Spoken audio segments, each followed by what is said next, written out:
In the frozen winter of 1941, a young Soviet sniper named Klavdia Kalugina was captured by German forces near Leningrad. She was 19 years old. What happened to her over the next 3 years in German captivity represents one of the most horrific and overlooked chapters of World War II. Klavdia was one of hundreds of thousands of Soviet women who fell into enemy hands during the war, and the treatment they received violated every principle of human decency and every law of war. This is their story, a story of unimaginable suffering, incredible resilience, and a tragedy that history has tried too hard to forget. When we think of prisoners of war during World War II, certain images come to mind. We think of the Geneva Convention, Red Cross parcels, POW camps with relatively decent conditions for Western Allied prisoners. We think of the Great Escape and Stalag 17.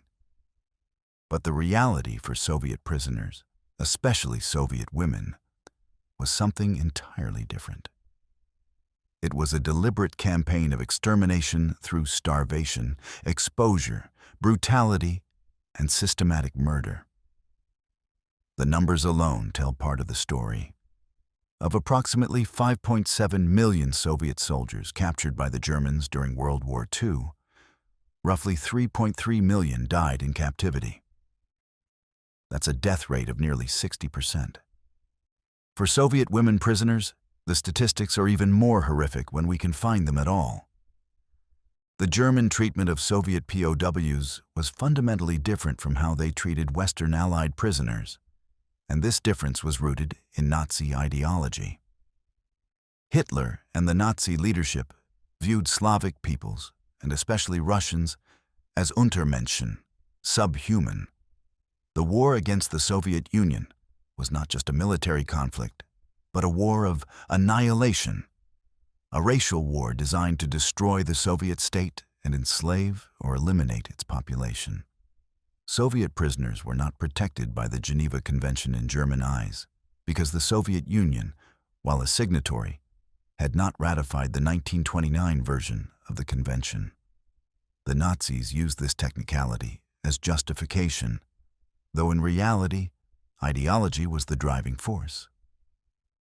Soviet prisoners were to be worked to death, starved, shot, or left to die of disease. They were considered expendable, less than human, unworthy of the basic protections afforded to other prisoners of war. For Soviet women captured by the Germans, this already horrific situation was compounded by their gender. Women in the Soviet military occupied a unique position. Unlike other major powers in World War II, the Soviet Union mobilized women in combat roles on a massive scale. By the end of the war, approximately 800,000 women had served in the Red Army. They served as snipers, tank crews, pilots, machine gunners, medics, and in virtually every other role. Some of the most decorated Soviet soldiers were women. Lyudmila Pavlichenko, the most successful female sniper in history with 309 confirmed kills, became a hero of the Soviet Union. The Night Witches, an all-female bomber regiment, terrorized German forces on the Eastern Front. But when these women were captured, their status as soldiers was often not recognized by their German captors. Instead, they faced a dual persecution. They were Soviet, which meant they were already marked for death in the Nazi racial hierarchy.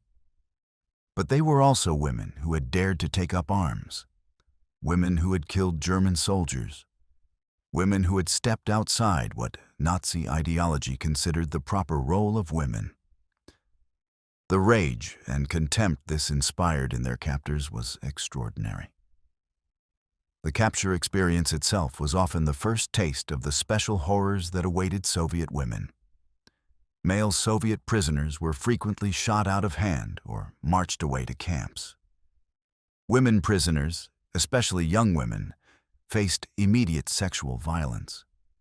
German soldiers, particularly in the first years of the invasion when the Wehrmacht was winning victory after victory, often treated captured Soviet women as spoils of war. Rape was endemic, widespread, and often carried out publicly as a form of humiliation and terror.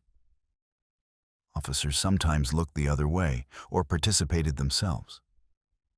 The fiction that the German army conducted itself with honor on the Eastern Front has been thoroughly debunked by historical research.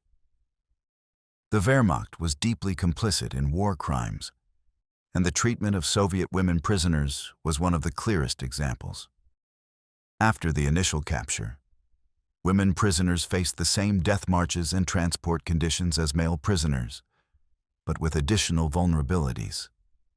Thousands of Soviet prisoners died during the long marches westward in 1941 and 1942. They were given no food, no water, no medical care. Those who fell were shot. Those who tried to escape were shot. Those who simply couldn't keep walking were shot. Women prisoners on these marches faced all of these dangers, plus the constant threat of sexual violence. Pregnancy, which inevitably resulted from the widespread rape, made survival even more difficult. Pregnant women on death marches had virtually no chance of survival, yet many were forced to continue until they collapsed. The camps themselves were death factories. Gulag 100 near Vitebsk, Stalag 307 at Biała Podlaska, Stalag 305 at Yampol.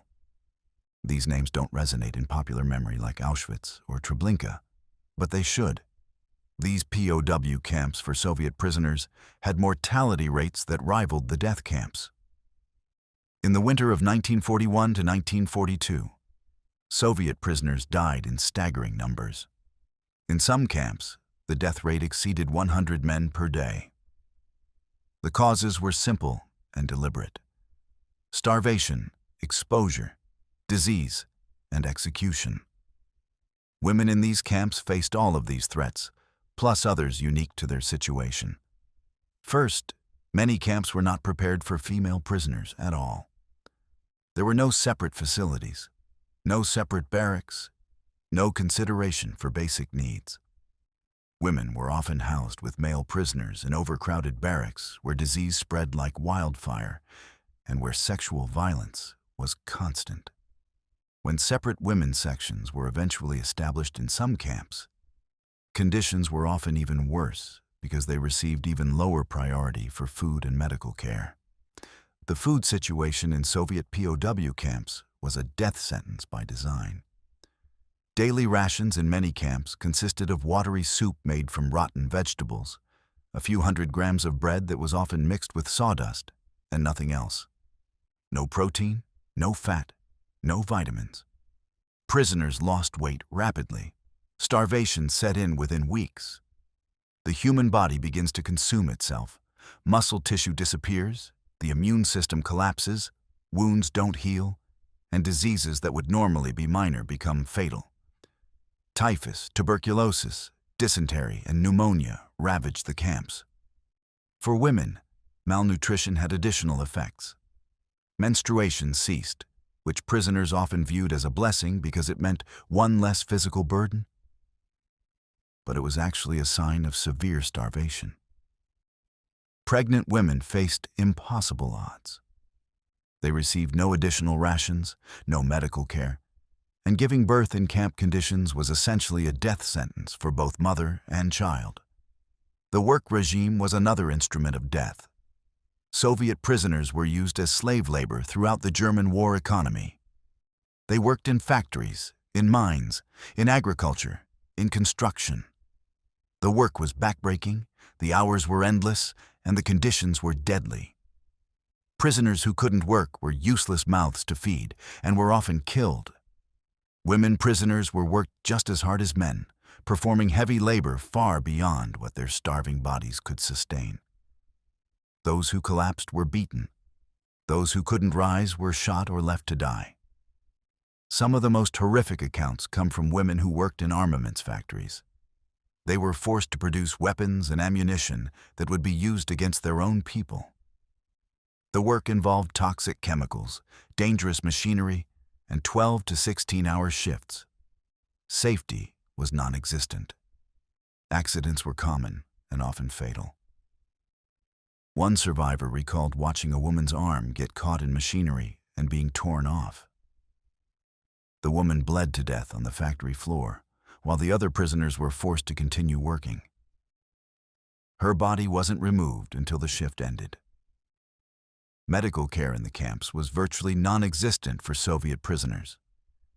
German military doctors often refused to treat Soviet POWs, considering it a waste of resources. Camp infirmaries, when they existed at all, were chambers of horror. There were no medications, no bandages, no instruments. Doctors, often prisoners themselves, could do nothing but watch their patients die. Infectious diseases spread unchecked. Typhus epidemics killed thousands. One particularly cruel practice was the use of Soviet prisoners in medical experiments. While the most infamous medical crimes of the Nazis were committed in the concentration camps, Soviet POWs were also subjected to experiments. Women prisoners were sometimes forcibly sterilized, infected with diseases to test treatments, or subjected to other brutal procedures. Sexual violence in the camps was systematic and ongoing. German guards and capos had virtually unlimited access to women prisoners. Resistance meant death, but submission often meant a slow death from disease, injury, or murder afterwards. Some women were selected for camp brothels, a fate that carried its own horrors. These brothels were supposed to be for prisoners, but German guards often used them as well. The women received slightly better rations to keep them alive and functional, but they were raped multiple times per day, every day, until they were too sick or injured to continue, at which point they were killed or sent back to the general prisoner population to die. The psychological torture of camp life was as devastating as the physical suffering. Women prisoners were stripped of their identities, their dignity, and their humanity. They were numbers, not names. They were vermin to be exterminated, not human beings to be treated with basic decency. The constant hunger, the ever-present threat of death, the daily brutality, and the complete hopelessness of the situation broke many prisoners mentally. Suicide was common. Some women simply stopped eating and willed themselves to death. Others found ways to end their lives more quickly. One survivor described a woman who deliberately attacked a guard, knowing she would be shot because she preferred a quick death to the slow agony of starvation. Yet despite everything, despite the unimaginable horrors, some women survived. Their survival required luck, incredible inner strength, and often the solidarity and support of other prisoners. Women formed close bonds with each other in the camps. They shared food, they cared for the sick, they protected each other as much as possible. These relationships were lifelines in the midst of hell. One survivor, Zinaida Pitkina, who had been a medical student before the war, described how a group of women in her camp looked after each other. When one woman became too weak to work, the others would support her physically during roll call and share their meager rations. When another woman became pregnant after being raped by a guard, the group helped her hide the pregnancy for as long as possible, and then helped her deliver the baby in secret. The baby died within days, which was probably a mercy given the circumstances. But the fact that these women tried to help, tried to preserve some shred of humanity and compassion in that place, is extraordinary. Not all of the perpetrators were German. The camps used a system of prisoner functionaries called capos to help run daily operations. Some of these capos, desperate to survive, became as brutal as the guards themselves. They beat other prisoners, they stole food, they collaborated in selections for execution. But the Germans bore ultimate responsibility for creating the system that turned prisoners against each other. It was a deliberate strategy to dehumanize and destroy. As the war turned against Germany, conditions in the camps actually worsened in some ways. Food became even scarcer as the German economy collapsed. Allied bombing disrupted supply lines, and prisoners were often the last to receive anything. At the same time, as the Red Army advanced westward, the Nazis tried to evacuate camps and eliminate evidence of their crimes. This led to the death marches of 1944 and 1945, where prisoners who had somehow survived years of captivity were forced to march westward ahead of the advancing Soviets.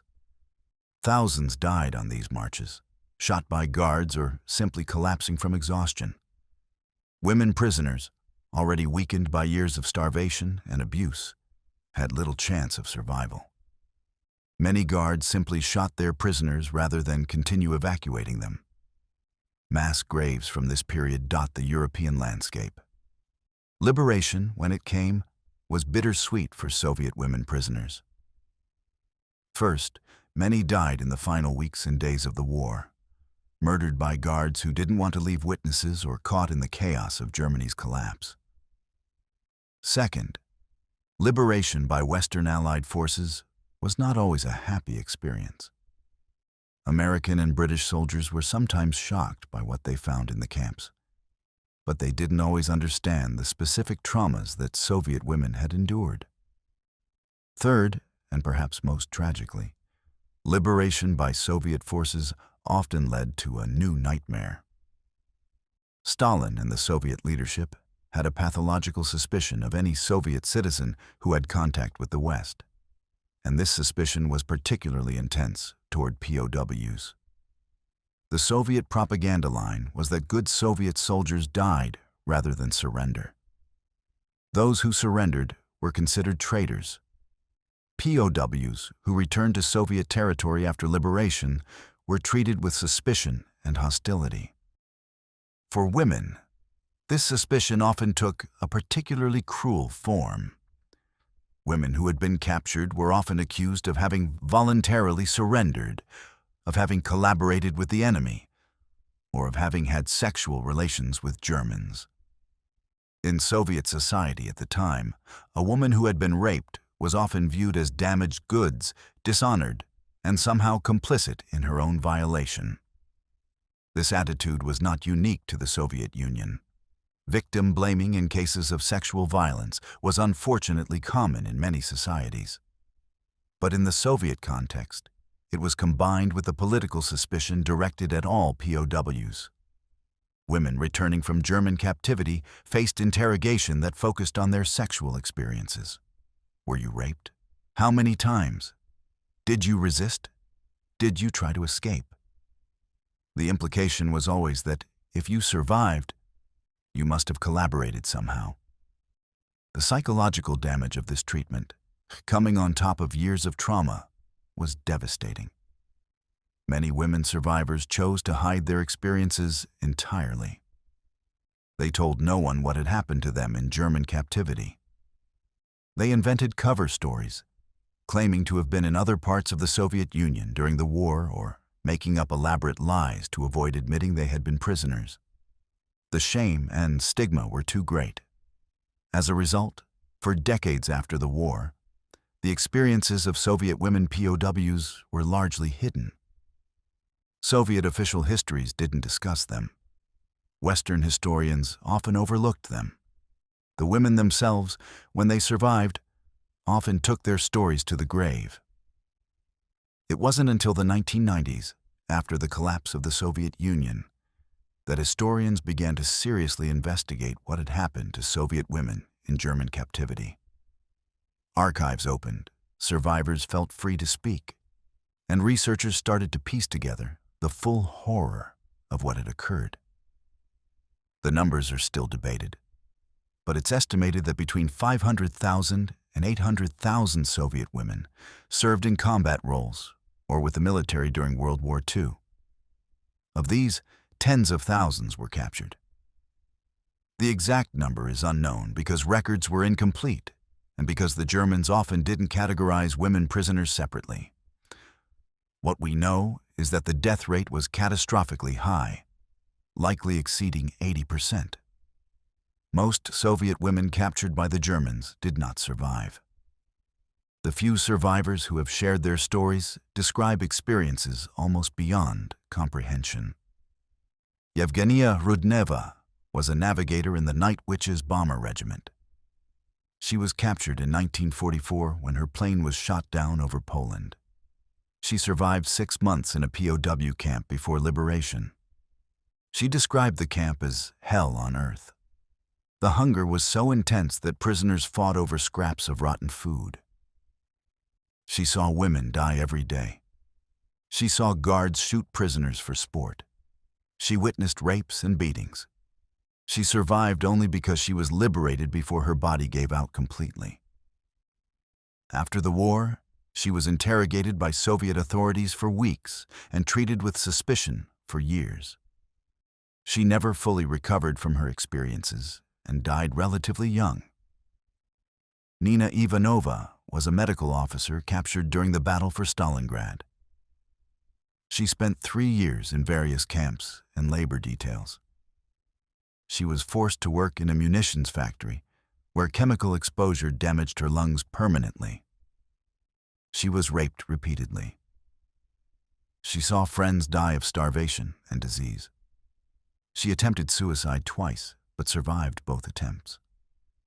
When Soviet forces liberated her camp in 1945, she weighed less than 80 pounds. She was sent to a gulag camp for 2 years on suspicion of collaboration.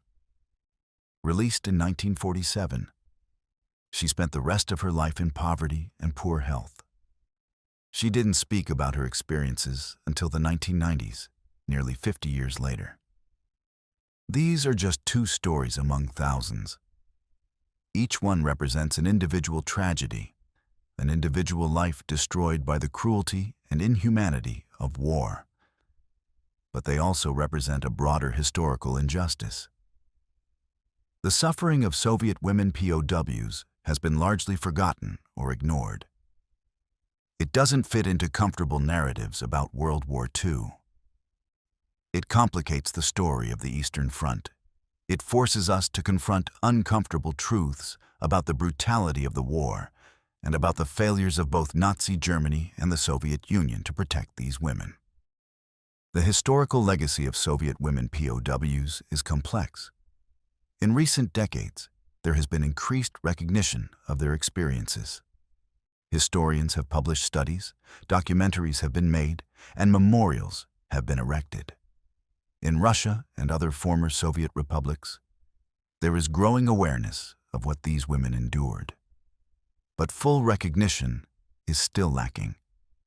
These women were heroes who served their country in its darkest hour. They faced dangers that male soldiers also faced, plus additional dangers because of their gender. When captured, they were tortured, starved, raped, and murdered. Those who survived faced additional persecution. They deserve to be remembered and honored. There are broader lessons here about war, gender, and human rights. The treatment of Soviet women POWs demonstrates how easily civilized societies can descend into barbarism. It shows how ideology, racism, and misogyny can combine to create systems of unimaginable cruelty. It reminds us that women in war zones face particular vulnerabilities and that international law needs to specifically protect women in armed conflict.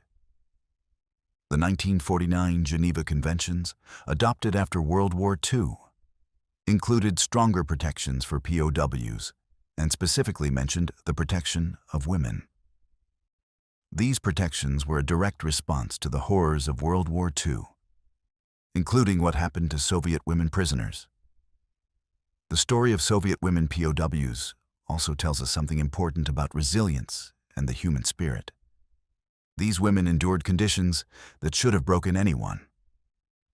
Most did not survive. But those who did displayed incredible strength.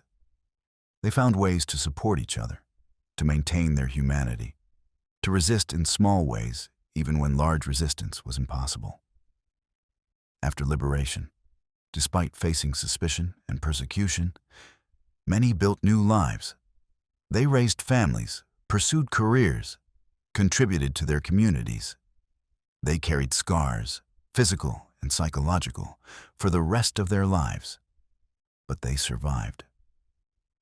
We need to remember these women, not just as victims, but as fighters who served their country, as survivors who endured, and as human beings who deserved far better than what they received. Their stories need to be told, their experiences need to be documented, and their memory needs to be preserved. This is not ancient history. The last survivors are passing away now in their 90s and hundreds. Soon there will be no living witnesses to what happened. But we have their testimony. We have the historical record. We have a responsibility to ensure that what happened to Soviet women POWs is not forgotten. The camps are gone now. Many were destroyed by the Germans before liberation. Others were dismantled after the war. Some sites have memorials, but many are unmarked. The mass graves are scattered across Eastern Europe, often in forests or fields, with no indication of what lies beneath. The victims are mostly anonymous, their names lost to history. But they existed, they lived, they suffered, and they deserve to be remembered. Understanding what happened to Soviet women POWs requires us to confront uncomfortable truths about war. War is not glorious. It is not an adventure.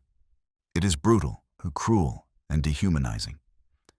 The rules of war, the Geneva Conventions, the laws of armed conflict, these exist because without them, war becomes an unrestrained horror. What happened on the Eastern Front during World War II shows what happens when these rules are abandoned, when enemies are viewed as subhuman, when victory is pursued at any cost. The result is atrocity on an almost incomprehensible scale. It also requires us to think about gender and war. Women have always been affected by war, but the 20th century saw women increasingly participating in war as combatants. The Soviet Union was ahead of most countries in this regard, mobilizing hundreds of thousands of women for combat roles. These women proved themselves capable soldiers, often displaying extraordinary courage and skill. But when captured, they faced horrors that reflected both wartime brutality and specifically gendered violence. This dual persecution, based on their nationality and their gender, made their situation uniquely terrible. Today, women serve in the military in most countries around the world. They serve in combat roles, command troops, pilot aircraft, and perform every military function. As women's military service has increased, so has attention to the particular challenges and vulnerabilities they face. Issues like sexual assault in the military, the treatment of women POWs, and the protection of women in conflict zones receive more attention now than they did in the past. But there is still work to be done. The Geneva Conventions prohibit violence against POWs, including sexual violence. But enforcement is difficult. War crimes still occur. Women in conflict zones still face particular dangers. The story of Soviet women POWs reminds us why this matters.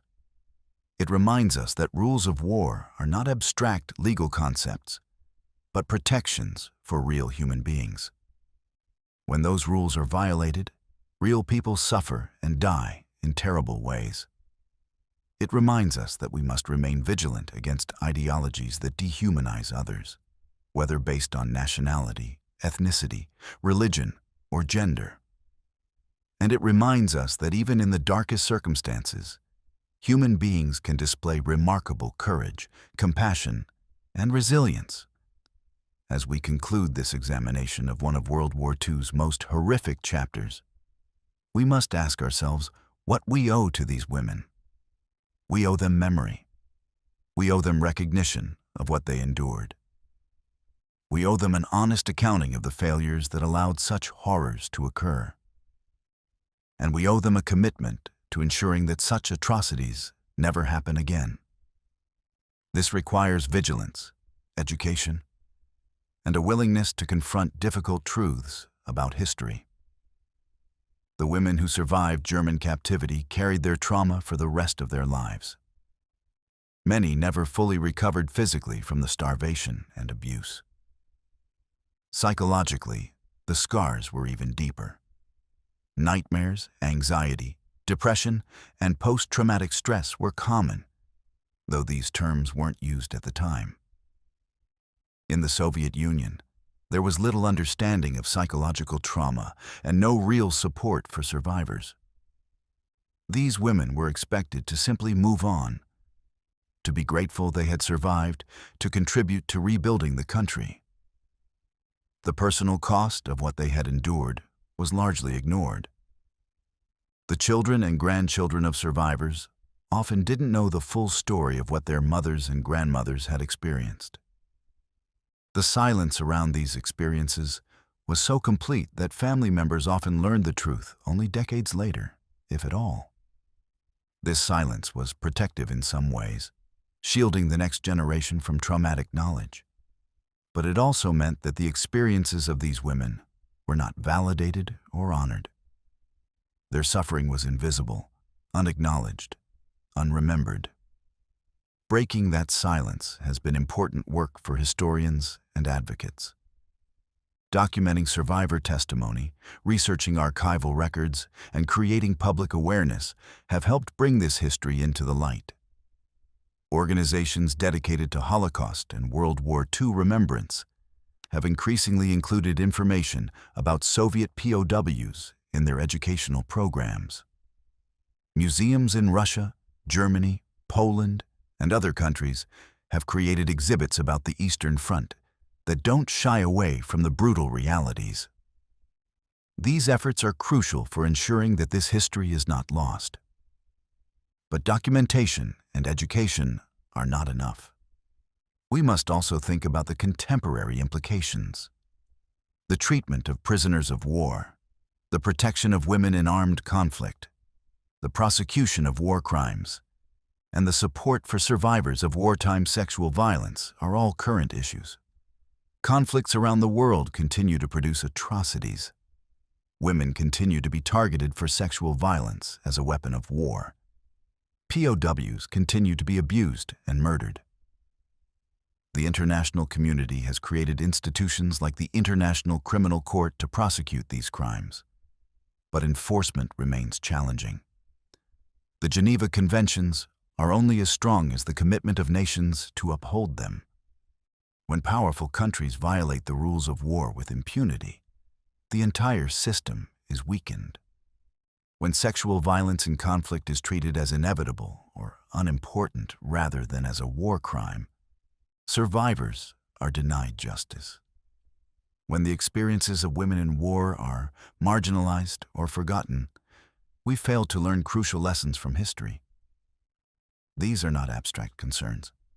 They have real implications for real people facing conflict today.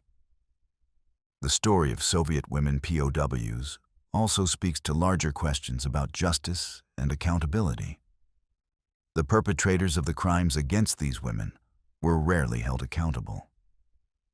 Some German officers and guards were prosecuted after the war, but many escaped justice. Some returned to normal lives in post-war Germany, their crimes forgotten or ignored. The Allied powers prioritized prosecuting major war criminals, but the systematic abuse of Soviet POWs received less attention at Nuremberg and other trials than it should have. Justice for Soviet POWs, including women prisoners, was incomplete at best. This failure of accountability is itself a form of injustice. When perpetrators of atrocities are not held responsible, it sends a message that such crimes are acceptable, or at least not serious enough to warrant punishment. It denies survivors the recognition that they were wronged and that those wrongs matter. And it fails to deter future atrocities. The lack of accountability for crimes against Soviet POWs in World War II is part of a longer pattern of impunity for wartime sexual violence and abuse of prisoners. Only in recent decades, with tribunals for Yugoslavia and Rwanda, have we seen serious international efforts to prosecute sexual violence as a war crime and a crime against humanity. For the survivors themselves, justice would have meant many things. It would have meant recognition of what they endured. It would have meant prosecution of their tormentors. It would have meant compensation and support for recovery. It would have meant social acceptance rather than suspicion and stigma. They received almost none of this. Instead, they were often treated as if their experiences were shameful, as if they were somehow to blame for what had been done to them. This is a profound moral failure on the part of both Soviet and international society. Today, survivors of sexual violence in conflict continue to face similar challenges. Despite increased awareness and better international legal frameworks, social stigma remains powerful. Survivors in many societies face blame, rejection, and marginalization. Prosecution of perpetrators remains rare. Support services are often inadequate or non-existent. The experiences of Soviet women POWs remind us how long these problems have persisted and how far we still have to go. As we reflect on this history, we must also acknowledge the role of memory and commemoration. How we remember historical atrocities shapes how we understand the present and prepare for the future. For too long, the experiences of Soviet women POWs were absent from mainstream historical narratives about World War II.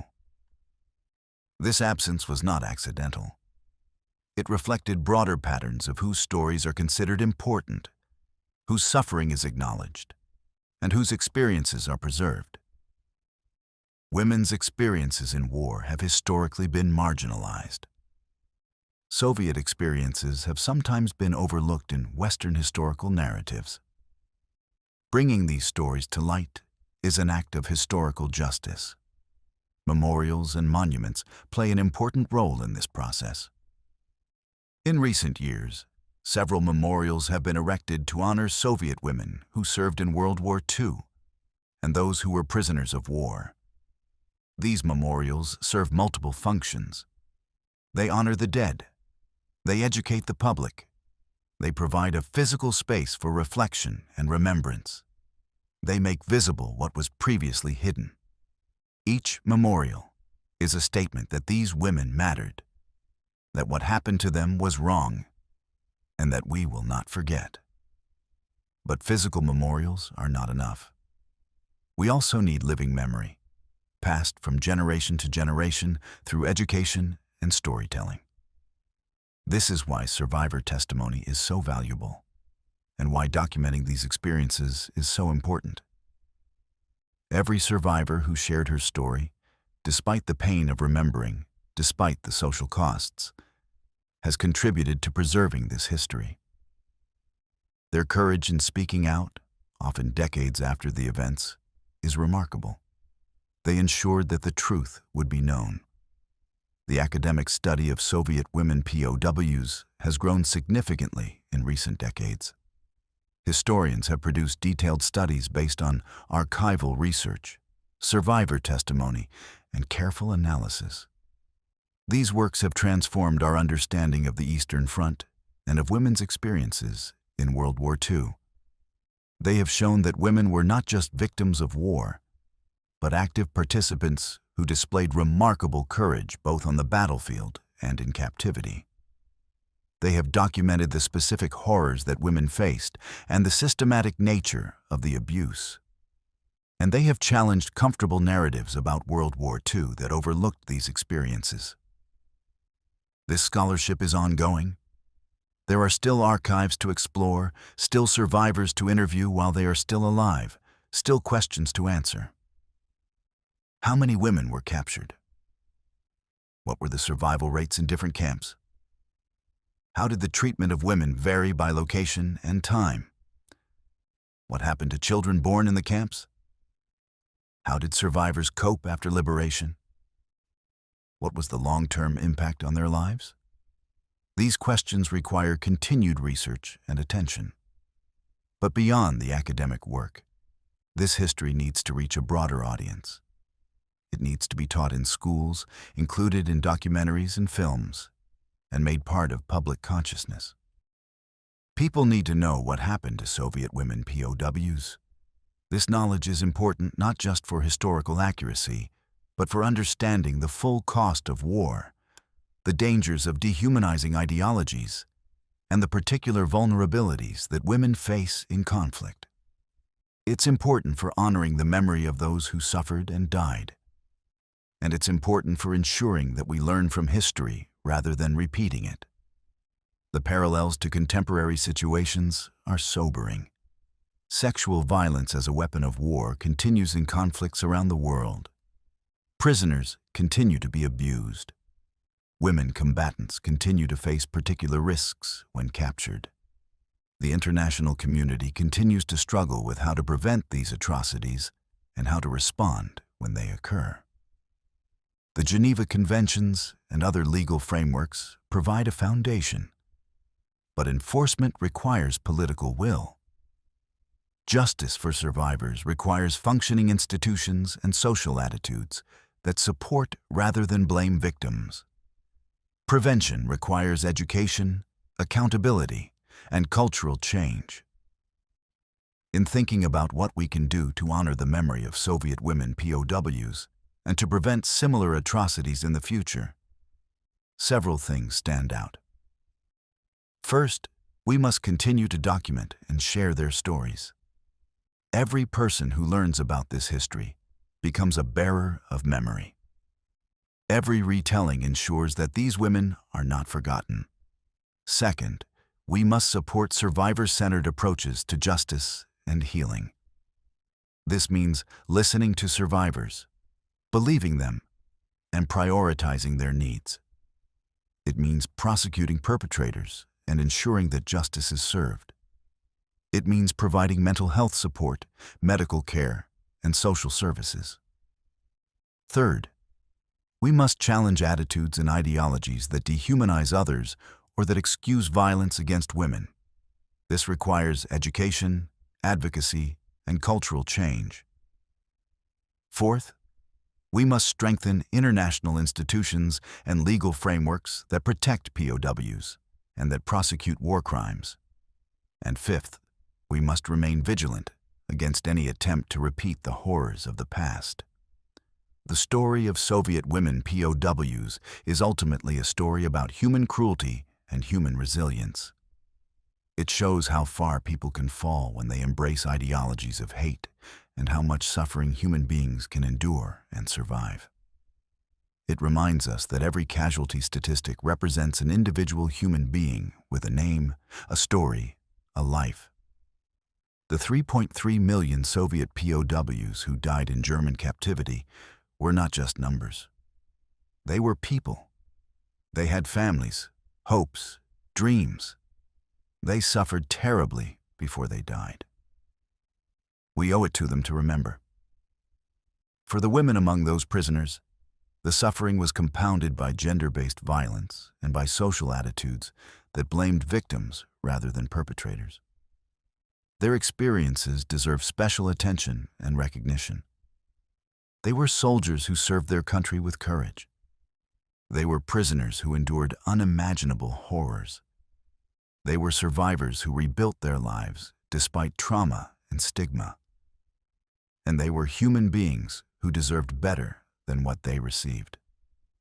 As we move forward, we carry the responsibility to ensure that their experiences are not forgotten and that the lessons of their suffering are learned. We must build a world where such atrocities are unthinkable, where the rules of war are respected, where women are protected, and where survivors receive justice and support. This is the memorial we can build to Soviet women POWs, not just in stone and bronze, but in our actions, our policies, and our commitment to human rights and human dignity. The horrors that Soviet women POWs faced in German camps represent one of the darkest chapters of the 20th century.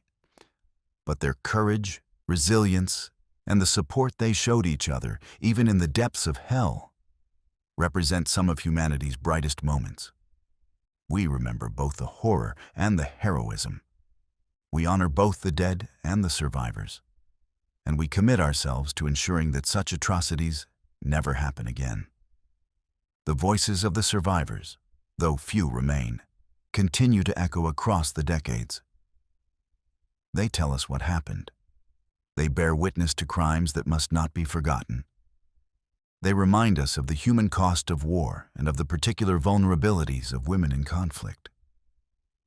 And they challenge us to do better, to be better, to create a world where no one has to endure what they endured.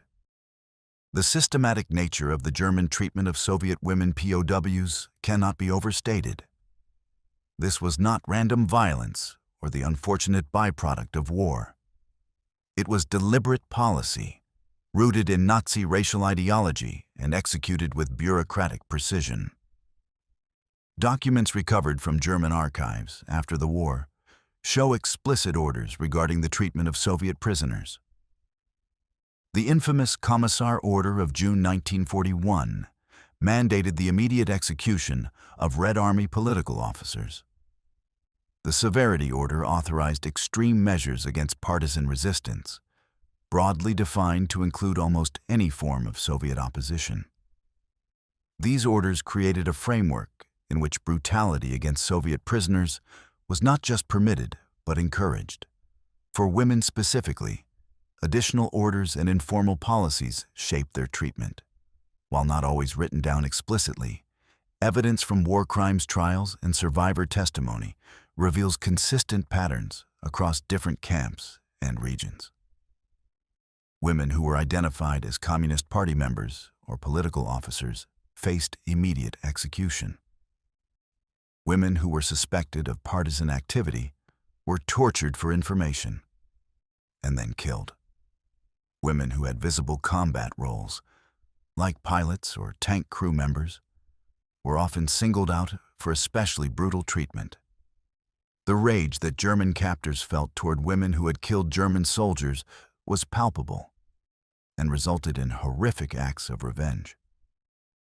The infrastructure of the POW camp system itself reflected the deliberate intent to kill Soviet prisoners. Unlike stalags that held Western Allied POWs, which had barracks, kitchens, sanitation facilities, and other basic infrastructure, camps for Soviet prisoners were often little more than barbed wire enclosures in open fields. In the winter of 1941-1942, hundreds of thousands of Soviet prisoners were held in these open-air camps with no shelter whatsoever. They froze to death by the thousands. They had no protection from rain, snow, or wind. They had no latrines, leading to disease outbreaks. They had virtually no food. German guards watched them die and did nothing, because this was exactly what was supposed to happen, according to the plan. Women in these conditions faced additional challenges related to basic hygiene and health. Menstruation, pregnancy, and childbirth all became medical emergencies in the absence of any sanitary supplies or medical care. Women improvised as best they could, using scraps of cloth, rags, anything they could find. But in the filthy, disease-ridden conditions of the camps, any wound or infection could become fatal. One survivor described watching a young woman die of infection after childbirth because there was nothing clean to wrap the baby in. No way to stop the bleeding, no medical intervention possible. The baby died as well, probably within hours. The psychological warfare waged against women prisoners was another dimension of their suffering. German propaganda had painted Soviet women soldiers as unwomanly, as Bolshevik monsters who had rejected their natural feminine roles. When these women were captured, their captors often made a point of mocking and humiliating them specifically for being women who had fought. They were called whores, degenerates, and Bolshevik bitches. They were forced to perform humiliating acts. Their heads were shaved, both as a practical measure against lice and as a form of degradation, stripping them of one of the traditional markers of femininity. They were paraded in front of male prisoners and German soldiers as examples of Soviet barbarism. This psychological dimension was deeply damaging. These were women who had been proud soldiers, who had believed in their cause, who had shown tremendous courage in combat. To be reduced to objects of contempt and sexual violence was a profound assault on their sense of self. Many survivors described feeling that their captors were trying to break, not just their bodies, but their spirits, to make them feel that they were worthless, that their service had meant nothing, that they were less than human. Resisting this psychological assault required immense inner strength. Some women found that strength in maintaining their identities as soldiers. They continued to think of themselves as members of the Red Army, as patriots fighting for their country, even in captivity. They maintained military discipline among themselves when possible. They looked after weaker prisoners, shared food, organized mutual support. These small acts of resistance and solidarity were ways of asserting that they were still human beings with agency and dignity, not just victims. In the face of systematic dehumanization, every act of humanity was a form of resistance. The systematic nature of the German treatment of Soviet women POWs cannot be overstated. This was not random violence or the unfortunate byproduct of war. It was deliberate policy, rooted in Nazi racial ideology and executed with bureaucratic precision. Documents recovered from German archives after the war show explicit orders regarding the treatment of Soviet prisoners. The infamous Commissar Order of June 1941 mandated the immediate execution of Red Army political officers. The Severity Order authorized extreme measures against partisan resistance, broadly defined to include almost any form of Soviet opposition. These orders created a framework in which brutality against Soviet prisoners was not just permitted, but encouraged. For women specifically, additional orders and informal policies shaped their treatment. While not always written down explicitly, evidence from war crimes trials and survivor testimony reveals consistent patterns across different camps and regions. Women who were identified as Communist Party members or political officers faced immediate execution. Women who were suspected of partisan activity were tortured for information and then killed.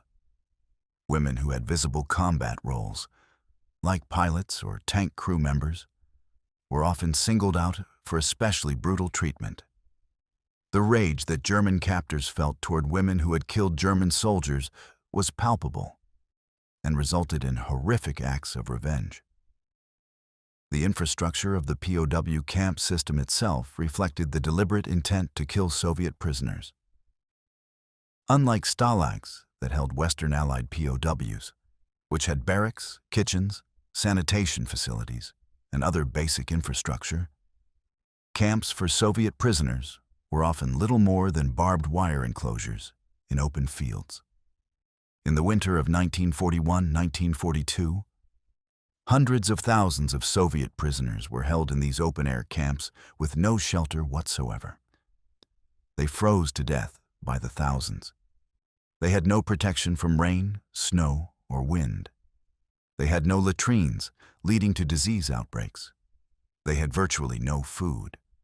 German guards watched them die and did nothing, because this was exactly what was supposed to happen, according to the plan. Women in these conditions faced additional challenges related to basic hygiene and health. Menstruation, pregnancy, and childbirth all became medical emergencies in the absence of any sanitary supplies or medical care. Women improvised as best they could, using scraps of cloth, rags, anything they could find. But in the filthy, disease-ridden conditions of the camps, any wound or infection could become fatal. One survivor described watching a young woman die of infection after childbirth because there was nothing clean to wrap the baby in. No way to stop the bleeding, no medical intervention possible. The baby died as well, probably within hours. The psychological warfare waged against women prisoners was another dimension of their suffering. German propaganda had painted Soviet women soldiers as unwomanly, as Bolshevik monsters who had rejected their natural feminine roles. When these women were captured, their captors often made a point of mocking and humiliating them specifically for being women who had fought. They were called whores, degenerates, and Bolshevik bitches. They were forced to perform humiliating acts. Their heads were shaved, both as a practical measure against lice and as a form of degradation, stripping them of one of the traditional markers of femininity. They were paraded in front of male prisoners and German soldiers as examples of Soviet barbarism. This psychological dimension was deeply damaging. These were women who had been proud soldiers, who had believed in their cause, who had shown tremendous courage in combat. To be reduced to objects of contempt and sexual violence was a profound assault on their sense of self. Many survivors described feeling that their captors were trying to break, not just their bodies, but their spirits, to make them feel that they were worthless, that their service had meant nothing, that they were less than human. Resisting this psychological assault required immense inner strength. Some women found that strength in maintaining their identities as soldiers. They continued to think of themselves as members of the Red Army, as patriots fighting for their country, even in captivity. They maintained military discipline among themselves when possible. They looked after weaker prisoners, shared food, organized mutual support. These small acts of resistance and solidarity were ways of asserting that they were still human beings with agency and dignity, not just victims. In the face of systematic dehumanization, every act of humanity was a form of resistance. The role of camp guards and administrators in enabling and perpetrating abuse against women prisoners was central to the system. While the overall policies came from above, individual guards had enormous discretionary power over prisoners' lives. A guard could kill a prisoner on a whim with virtually no accountability. Guards who wanted to rape women prisoners could do so with impunity. Guards who enjoyed inflicting pain had endless opportunities to do so. The camp system attracted sadists and gave them free rein. But not all guards were equally brutal. Some maintained a bare minimum of professional conduct. A few even showed moments of mercy, though these were rare and dangerous for the guard.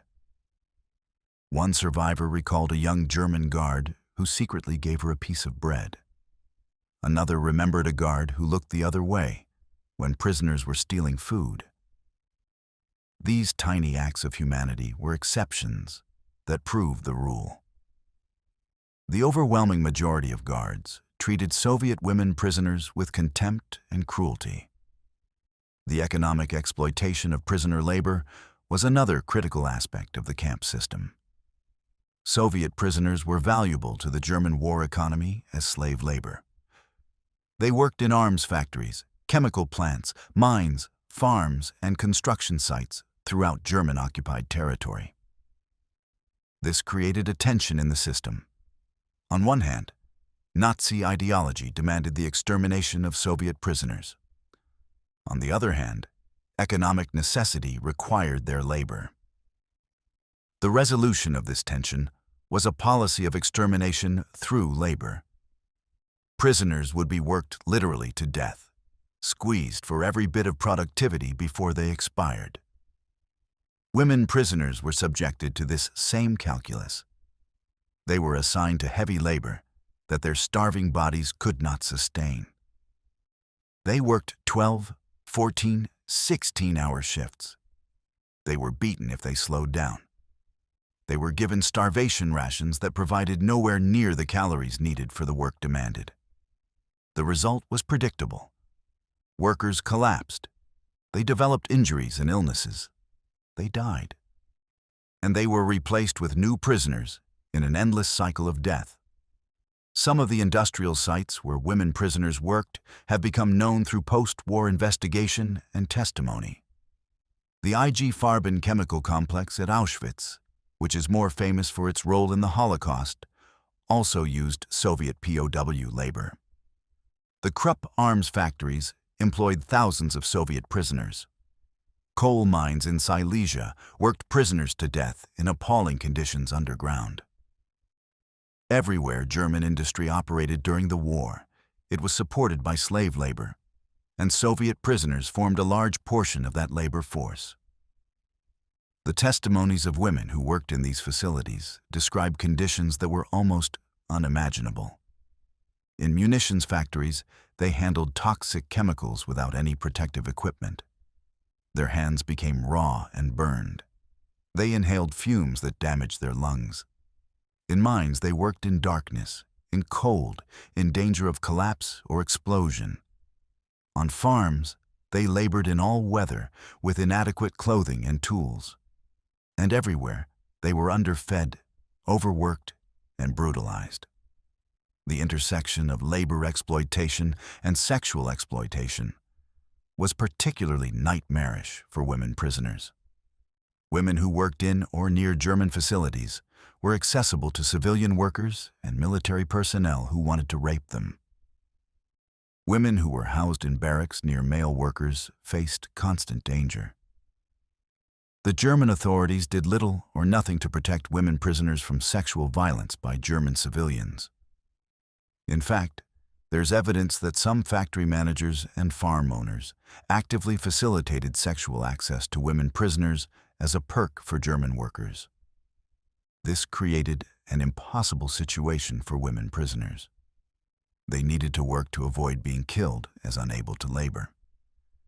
But working put them in proximity to perpetrators of sexual violence. There was no safe choice. They navigated these dangers as best they could, supporting each other, trying to avoid being alone, sharing information about which guards or workers were most dangerous. But ultimately, they had very little control over their own safety. The question of collaboration is a painful and complex one in the context of Soviet POW camps. In conditions of extreme privation and constant threat of death, some prisoners made compromises to survive. They became capos, or camp functionaries, enforcing German orders on other prisoners in exchange for better food, lighter work, or other privileges. They informed on other prisoners. Some women became forced mistresses to guards or officers, accepting ongoing sexual exploitation in exchange for protection or better conditions. Judging these choices from a position of comfort and safety decades later is deeply problematic. These were people in impossible situations making desperate choices to survive. The moral responsibility for what happened lies with the perpetrators and the system, not with victims who did what they felt they had to do to stay alive. Yet the reality is that collaboration, coerced or otherwise, did occur, and it created bitter divisions among prisoners. Women who became camp prostitutes or mistresses were sometimes ostracized by other prisoners, seen as traitors or collaborators. Women who worked as capos and who beat other prisoners to satisfy German demands were hated and feared. After the war, some of these women faced rough justice. In some cases, former capos or collaborators were attacked or killed by other survivors. In the Soviet Union, women accused of collaboration faced interrogation, trial, and often imprisonment in the Gulag. The line between victim and perpetrator, between coerced compliance and voluntary collaboration, was often unclear. These ambiguities haunted many survivors for the rest of their lives. The children born in the camps represent one of the most tragic aspects of this story. Pregnancies resulted from rape, and babies were born in conditions where survival was nearly impossible. Some women attempted to hide their pregnancies for as long as possible. Knowing that pregnant women were often killed or sent to work details that ensured miscarriage. When babies were born, they usually died within days or weeks. There was no infant formula, no proper nutrition for nursing mothers, no medical care, no sanitation. Mothers watched their babies starve to death, unable to do anything to save them. Some women made the agonizing choice to kill their newborns rather than watch them suffer. Others abandoned babies, hoping that somehow someone else might be able to save them. A very small number of babies survived, usually because they were born late in the war when conditions had improved slightly, or because they were born after liberation. These children, if they survived, grew up as living reminders of the horrors of the camps. Many never knew who their fathers were. Some were raised in Soviet orphanages. Some were adopted. All carried the legacy of their origins.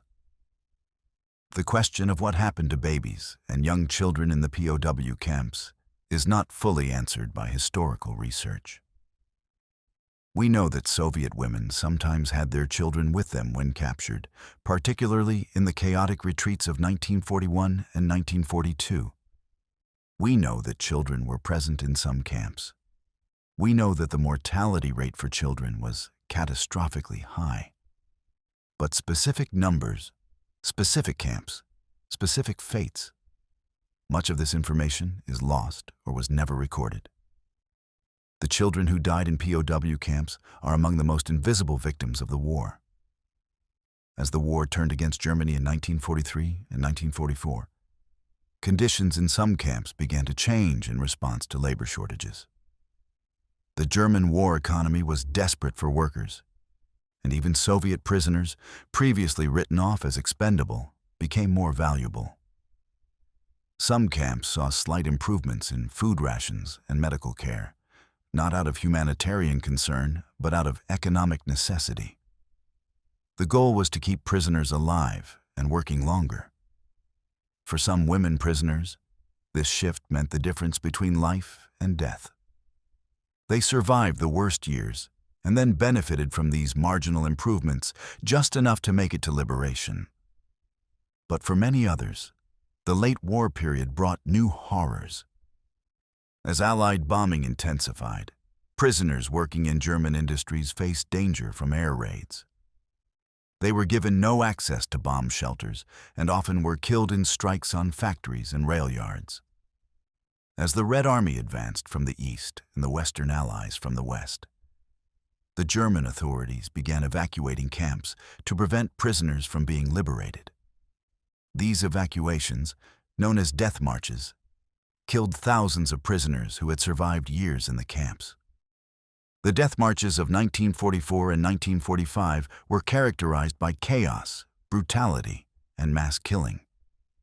Guards who had supervised prisoners for years suddenly had to move thousands of weakened, sick prisoners across Germany ahead of advancing Allied armies. Food was non-existent. Medical care was non-existent.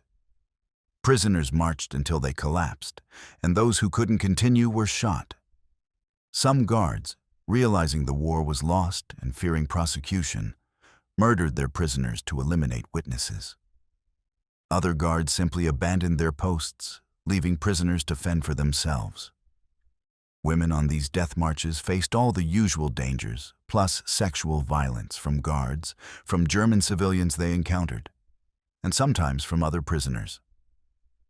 The breakdown of any remaining order in the final weeks of the war created an environment where violence was ubiquitous. Women who survived the death marches described them as in some ways worse than the camps themselves, because at least in the camps there was some minimal structure and routine. On the marches, every day brought new horrors and new uncertainty. Liberation came in different ways, depending on where prisoners were when Allied forces arrived. Some camps in Eastern Europe were liberated by the Red Army in 1944 and early 1945. Prisoners in Germany itself were liberated by American, British, or Soviet forces in April and May 1945. The experience of liberation varied enormously. Some liberators were shocked by what they found and did everything they could to help. They provided food, medical care, and transportation. Others were overwhelmed by the scale of the crisis and could do little. Some Soviet forces, particularly in the early liberations, were more focused on military operations than on caring for POWs. For women prisoners, liberation by Western Allied forces sometimes felt safer than liberation by Soviet forces, at least initially. American and British soldiers generally treated women POWs with concern and sympathy. They were given medical care, food, clean clothes, and eventually repatriation options.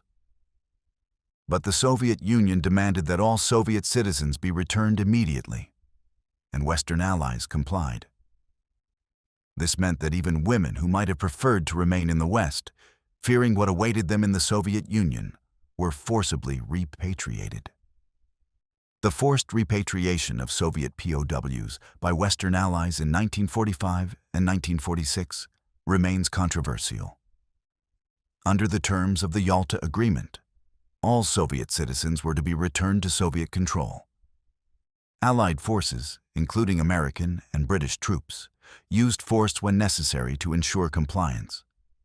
Thousands of Soviet POWs resisted repatriation, knowing they would face persecution. Some committed suicide rather than return. Women prisoners faced the same forced repatriation, and many shared the same fears about what awaited them. Those fears were well-founded. Upon return to Soviet territory, former POWs were processed through filtration camps, where NKVD officers interrogated them extensively. The interrogations focused on how they had been captured, whether they had resisted, whether they had collaborated with the Germans, and what they had witnessed in captivity. For women, there was particular focus on sexual experiences. Had they been raped? How many times? By whom? Did they resist? These questions were intrusive, traumatizing, and often asked with the clear implication that the women were somehow to blame for what had happened to them. The outcomes of these interrogations varied. Some former POWs were cleared and allowed to return to their homes, though they remained under suspicion and surveillance. Others were accused of treason or collaboration and sentenced to terms in the Gulag.